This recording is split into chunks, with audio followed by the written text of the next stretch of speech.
Hi friends, ಎಲ್ಲರಿಗೂ ನಮಸ್ಕಾರ. Welcome to the UK home cook channel. ಇವತ್ತು ನಾವು ಒಂದು ವೆರೈಟಿ ಆಗಿರೋ ಡಿಶ್ ಟೊಮೆಟೊ ಬಾತ್ ಮಾಡುವುದನ್ನು ನೋಡೋಣ.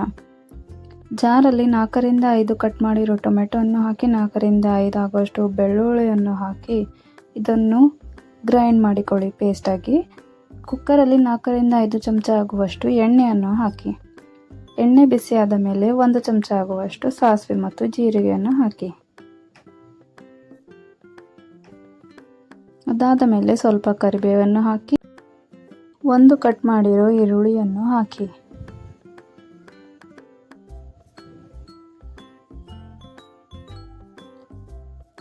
ಎರಡು ಕಟ್ ಮಾಡಿರೋ ಮೆಣಸಿಕೆಯನ್ನು ಹಾಕಿ ಇದನ್ನು ಮೀಡಿಯಂ ಫ್ಲೇಮಲ್ಲಿಟ್ಟು ಚೆನ್ನಾಗಿ ಫ್ರೈ ಮಾಡಿಕೊಳ್ಳಿ. ಈರುಳ್ಳಿಯನ್ನು ಕೆಂಪಾಗುವವರೆಗೂ ಚೆನ್ನಾಗಿ ಫ್ರೈ ಮಾಡಿಕೊಳ್ಳಿ. 1 ಕಟ್ ಮಾಡಿರೋ ಆಲೂಗಡ್ಡೆಯನ್ನು ಹಾಕಿ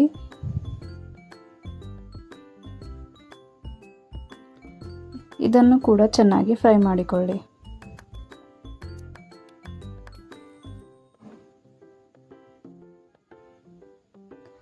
ಅದಾದ ಮೇಲೆ ನಾವು ಟೊಮ್ಯಾಟೊ ಪ್ಯೂರಿ ಮಾಡಿಟ್ಕೊಂಡಿದ್ವಲ್ಲ ಅದನ್ನು ಹಾಕಿ ಚೆನ್ನಾಗಿ ಮಿಕ್ಸ್ ಮಾಡಿ ಇದನ್ನು 2ರಿಂದ 3 ನಿಮಿಷವರೆಗೂ ಚೆನ್ನಾಗಿ ಬೇಯಿಸಿ. ಹಸಿ ವಾಸನೆ ಹೋಗುವವರೆಗೂ ಸ್ವಲ್ಪ ಚೆನ್ನಾಗಿ ಬೇಯಿಸಿ.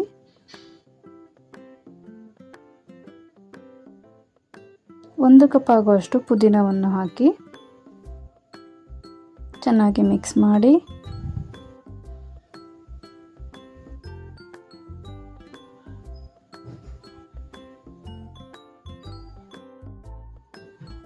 ಒಂದು ಚಮಚ ಆಗುವಷ್ಟು ಕಾಶ್ಮೀರಿ ರೆಡ್ ಚಿಲ್ಲಿ ಪೌಡರ್ ಹಾಕಿ, ಸ್ವಲ್ಪ ಧನಿಯಾ ಪೌಡರ್ ಹಾಕಿ, ಸ್ವಲ್ಪ ಗರಂ ಮಸಾಲ ಹಾಕಿ ಈ ಮಸಾಲೆಯನ್ನು ಚೆನ್ನಾಗಿ ಫ್ರೈ ಮಾಡಿಕೊಳ್ಳಿ 1 ನಿಮಿಷವರೆಗೂ.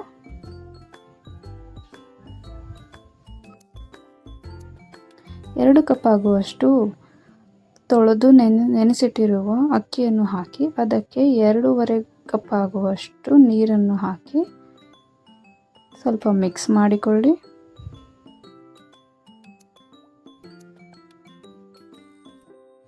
ರುಚಿಗೆ ತಕ್ಕಷ್ಟು ಉಪ್ಪನ್ನು ಹಾಕಿ ಸ್ವಲ್ಪ ಕೊತ್ತಂಬರಿಯನ್ನು ಹಾಕಿ ಚೆನ್ನಾಗಿ ಮಿಕ್ಸ್ ಮಾಡಿ ಇದಕ್ಕೆ 2 ವಿಸಲ್ ಆಗುವಷ್ಟು ಕುದಿಸಿಕೊಳ್ಳಿ. ನೋಡಿ ಫ್ರೆಂಡ್ಸ್, 2 ವಿಸಲ್ ಆದ ಮೇಲೆ ಟೊಮೆಟೊ ಬಾತ್ ಎಷ್ಟು ಚೆನ್ನಾಗಿ ರೆಡಿಯಾಗಿದೆ ಅಂತ. ನೀವು ಕೂಡ ನಿಮ್ಮ ಮನೆಯಲ್ಲಿ ಈ ಥರ ಟೊಮೆಟೊ ಬಾತ್ ಟ್ರೈ ಮಾಡಿ ನೋಡಿ ಹೇಗಾಗಿದೆ ಅಂತ ಹೇಳಿ. ಟೊಮೆಟೊ ಬಾತ್ ತಿನ್ನಲು ರೆಡಿಯಾಗಿದೆ. ನಿಮಗೆ ಇಷ್ಟವಾದರೆ ಲೈಕ್ ಮಾಡಿ, ಶೇರ್ ಮಾಡಿ, ಕಮೆಂಟ್ ಮಾಡಿ.